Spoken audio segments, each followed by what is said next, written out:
Welcome to Late Night FM.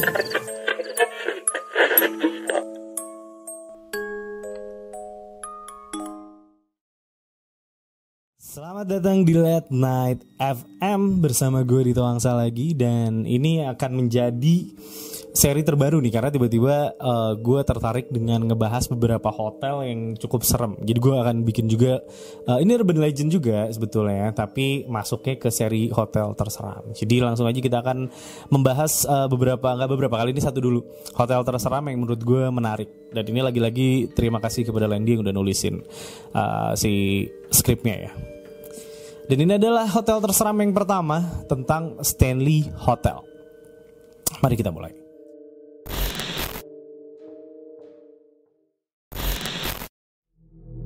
Oke, kita akan ngomongin beberapa hotel terseram yang ada. Dan ini akan menjadi seri pertamanya, yaitu tentang Stanley Hotel. Karena kalau kita ngomongin hotel, walaupun memang hotel itu adalah tempat buat kita nginep gitu ya, biasanya kita kalau lagi ngetrip gitu kan ya, kalau lagi liburan, kalau kita lagi terpaksa juga, karena ada beberapa orang yang terpaksa harus nginep di hotel. Tapi intinya hotel biasanya memang menyimpan beberapa cerita di baliknya gitu. Cuman ada beberapa hotel yang memang ya udah lebih serem dari hotel lainnya aja gitu ya. Oke, kita mulai. Stanley Hotel.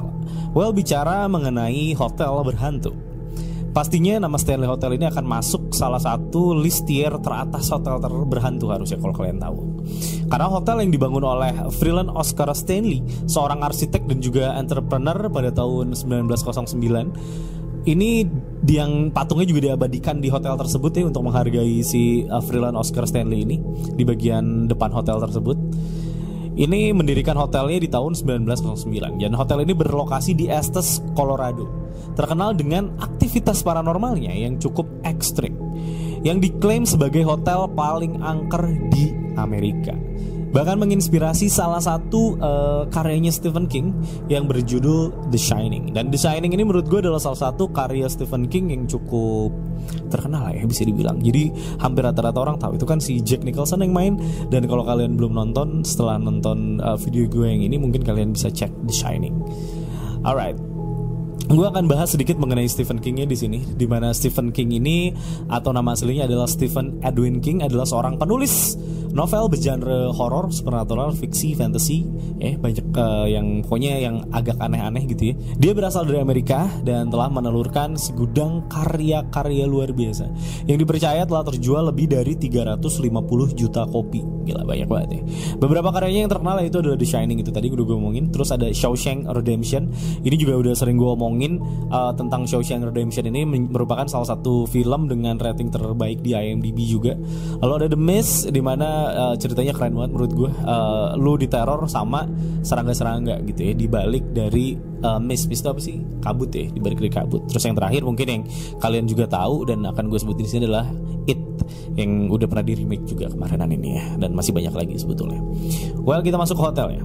Jadi hotel tersebut itu pertama kali dibangun itu diperuntukkan untuk para kaum bourgeois atau kaum-kaum yang orang-orang kaya lah intinya gitu ya, yang sedang melakukan trip atau perjalanan di pegunungan Rocky atau si Danau Estes, yang terkenal dengan pemandangan alamnya yang sangat indah dan menjadi salah satu daya tarik bagi para pelancong untuk bermalam di hotel Stanley ini. Dan katanya di West Mississippi, hotel Stanley ini juga adalah salah satu hotel pertama yang udah masuk listrik gitu. Jadi emang di tahun itu mungkin listrik masih ada di tempat-tempat tertentu, dan hotel Stanley ini termasuk salah satu yang udah punya listrik, khususnya di West Mississippi. Jadi emang untuk bourgeois lah pastinya.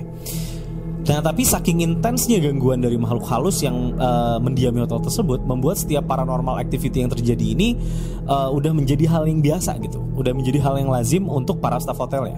Tapi tidak dengan para tamu-tamu bourgeois ini kan. Nah, cerita tersebut berawal pada akhir musim semi di tahun 1974 saat Stephen King dan istrinya Tabitha King ini berencana untuk bermalam di hotel tersebut. Sesampainya di hotel, ia pun diberitahukan bahwa hotel tersebut sebentar lagi tidak akan lagi beroperasi karena akan memasuki musim dingin. Jadi memang kalau di musim dingin mungkin ada beberapa hotel yang terlalu dingin suhunya, jadi udah gak masuk akal untuk tetap jualan gitu. Yang mana si hotel tersebut itu udah pada tahap pemberlakuan skeleton crew. Jadi kalau kalian gak tahu skeleton crew, ini adalah sebuah sistem yang digunakan untuk sebuah bisnis atau usaha atau organisasi kalau dia udah mau tutup atau baik tutup selamanya atau sementara, biasanya dikurangin dulu. Jadi skeleton itu kan tulang ya, jadi kayak emang disisain tulangnya aja gitu dari si timnya gitu. Jadi tim intinya doang lah intinya gitu ya. Jadi cukup sepi lah, staffnya nggak terlalu banyak, bisa dibayangkan. Nah, mereka pun menyewa kamar nomor 217 dan menjadi satu-satunya tamu yang menginap di hotel tersebut. Bisa kalian bayangin ya. Jadi kalau kalian bayangin, Stanley Hotel ini cukup besar dengan 420 kamar, dan Stephen King dan istrinya ini hanya berdua doang gitu ya. Jadi mereka doang, nggak ada tamu yang lain. Kalau gue sih malas sih. Ia pun sempat menghabiskan waktunya sejenak di bar hotel. Jadi nyantai-nyantai, minum-minum di bar hotel gitu ya. Lalu saat dia mau balik lagi ke kamarnya, dia tuh ngelihat ada sepasang anak kecil yang sedang cekikikan bermain-main di lorong hotel tersebut, dimana notabene itu sudah tengah malam gitu. Jadi agak janggal gitu, kenapa di tengah malam ada dua anak kecil main-main di lorong hotel dan ketawa-ketawa gitu. Dan dia tahu bahwa ya cuman dia doang kan yang tinggal di hotel tersebut. Apa mungkin ini anak dari kru hotel tersebut ya, atau pegawai hotel tersebut, nggak tahu juga sih. Tapi memang cukup aneh dan cukup kaget kalau kalian harus ngelihat ada dua anak kecil tengah malam di lorong hotel main berduaan gitu. Dan ini juga sosok anak kecil ini juga cukup legendaris, bisa kalian lihat juga di film The Shining. Dan dia cukup kaget melihat kejadian si anak kecil ini tadi ya. Akhirnya dia buru-buru balik ke kamar, terus dia berencana untuk langsung tidur lah, karena dia pengen ngelupain apa yang dia lihat tadi. Mungkin seenggak ngenakin itu gitu ya. Jadi dia udah deh, gue pengen lupain, gue tidur aja. Tapi sialnya saat dia tidur, dia malah dapat mimpi buruk di mana dia melihat anaknya itu dalam kondisi tercekik oleh selang api di bagian lorong kamar. Jadi ada selang biasa untuk madamin api di lorong kamar. Nah itu dia ngelihat ada anaknya kecekek sama si selang tersebut gitu, yang membuat dia tiba-tiba bangun dengan kondisi yang ketakutan banget gitu. Sangat-sangat ketakutan. Jadi itu cukup membekas buat si Stephen King ini. Dan gak cuma itu, mereka pun melihat beberapa aktivitas poltergeist atau barang-barang yang bergeser-geser sendiri. Jadi kalau kalian yang nggak tahu poltergeist itu apa, poltergeist ini adalah sebuah paranormal activity yang dilakukan oleh para makhluk-makhluk halus ini biasanya. Dan ini ditandai dengan bergeraknya barang dengan sendirinya gitu. Jadi mereka biasa gerak-gerakin barang, dilempar-lempar atau dipindah-pindahin. Nah ini juga sering ditemukan oleh si Stephen King di kamar 217 ini atau 217 ini. Nah, usut punya usut, para petugas hotel pun mengakui bahwa kamar yang didiami oleh Stephen King itu memang dipercaya dihuni oleh roh dari seorang karyawan juga dari hotel tersebut yang namanya adalah Elizabeth Wilson, yang dulunya pernah bekerja di hotel tersebut sebagai karyawan juga. Sekitar tahun 1911 ada badai yang sangat hebat menerpa daerah tersebut, sampai akhirnya sebuah petir yang cukup besar itu nyamber bangunan hotel tersebut, yang membuat semua penerangan di hotel tersebut itu mati atau padam gitu ya. Nah para tamu itu dikumpulin di bagian lobi hotel gitu ya.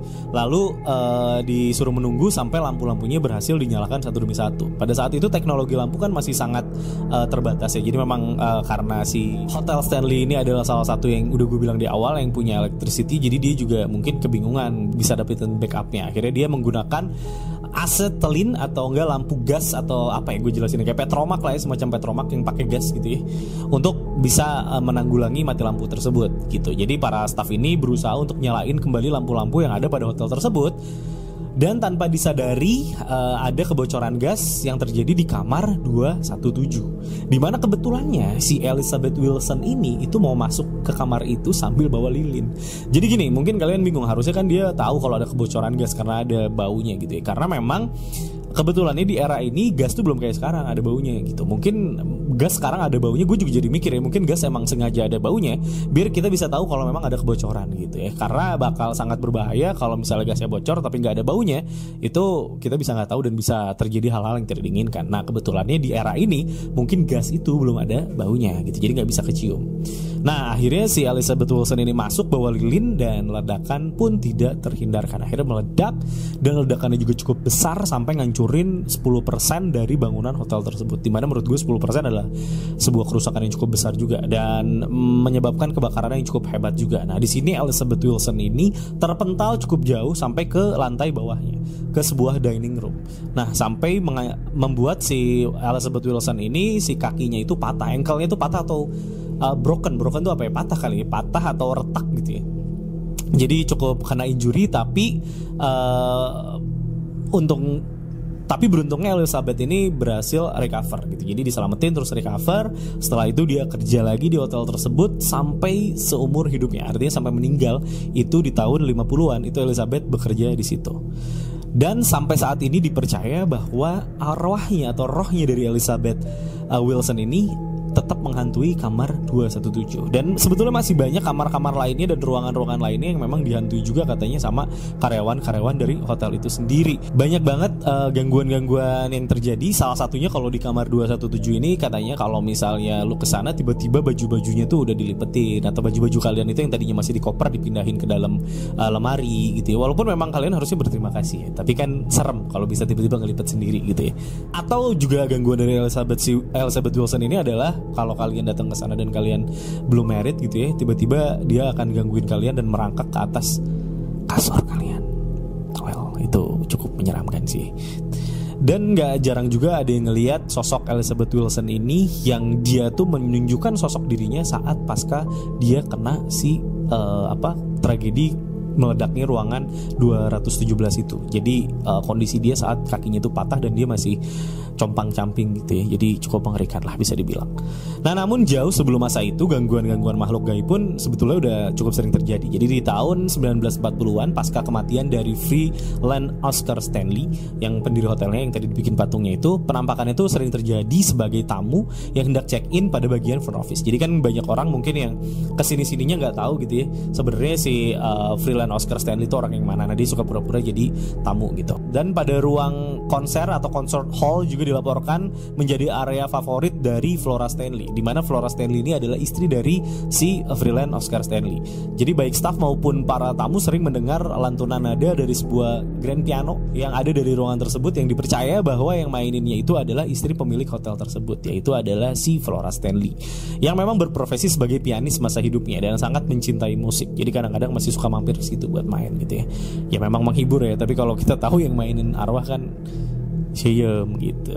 Nah, selain kamar 217 ada kamar 428 atau 428 yang gak kalah serem juga, karena beberapa tamu yang menginap melaporkan bahwa di dalam kamar tersebut sering terdengar suara langkah kaki di bagian atap kamarnya, serta objek atau barang yang bergerak sendiri atau poltergeist itu tadi ya, serta penampakan seorang pria berpakaian khas koboi yang tiba-tiba nongol di samping kasur menatap tamu yang sedang tidur. Jadi mungkin pas lagi ketindihan gitu kali ya. Kan ada tuh si erep-erep ya ketindihan nih. Mungkin kalian ngeliat ada sosok koboi gitu. Koboi di samping kasur natepin lu lagi tidur. Waduh, unik tapi serem gitu ya. Dan yang menarik adalah hingga saat ini bagi kalian yang ingin berkunjung ke hotel tersebut ya, itu nggak diwajibkan untuk menginap lagi di Stanley Hotel ini, karena tersedia sebuah ghost tour yang salah satu ghost tour guide-nya yang paling terkenal adalah Scary Mary namanya. Dia itu cukup terkenal, dia selalu bercerita tentang apa aja yang ada, dan dia juga akan meng-guide kalian untuk ngambil foto-foto di Stanley Hotel ini, dan dia ngejelasin orb-orb yang bisa kalian tangkap, dan kalau kalian beruntung kalian bisa nangkap beberapa sosok penampakan gitu ya. Jadi silakan kalau mau datang ke sana untuk lihat-lihat, karena kalian juga bisa lihat ini referensinya gue ambil dari beberapa, dan dari referensinya Landy juga, dan kalian bisa lihat juga versinya Jesse Freitas. Dia ini adalah seorang hotel archivist. Jadi dia juga membuat beberapa pernyataan gitu ya, beberapa tulisan artikel gitu ya, yang menunjukkan seberapa seramnya Hotel Stanley ini. Dia juga yang menyebutkan bahwa ada lebih dari satu orang karyawan hotel tersebut yang menghantui selain si Elizabeth Wilson. Jadi masih banyak sih sebenarnya kejadian-kejadiannya. Jadi beda-beda, dan mungkin hal-halnya terkait dengan poltergeist dan penampakan-penampakan kayak gitu. So itu aja mungkin yang bisa gue bawain di sini, dan kalian yang pernah ngalamin kejadian di hotel, kejadian aneh-aneh gitu ya, silakan tulis di kolom komentar. Dan kalau mau sharing ceritanya juga boleh DM ke gue @titoangsa, nanti gue bisa sharing cerita horor kalian juga di sini. So thank you for listening, for watching ya. Like, comment, subscribe, share, dan segala macam, pokoknya share ya, biar kalian bisa berbagi keseraman ini dengan teman-teman kalian dan saudara-saudara kalian atau siapapun lah ya. Silakan dibagikan. Oke, gitu aja, sampai ketemu lagi di Urban Legend berikutnya. Bye bye.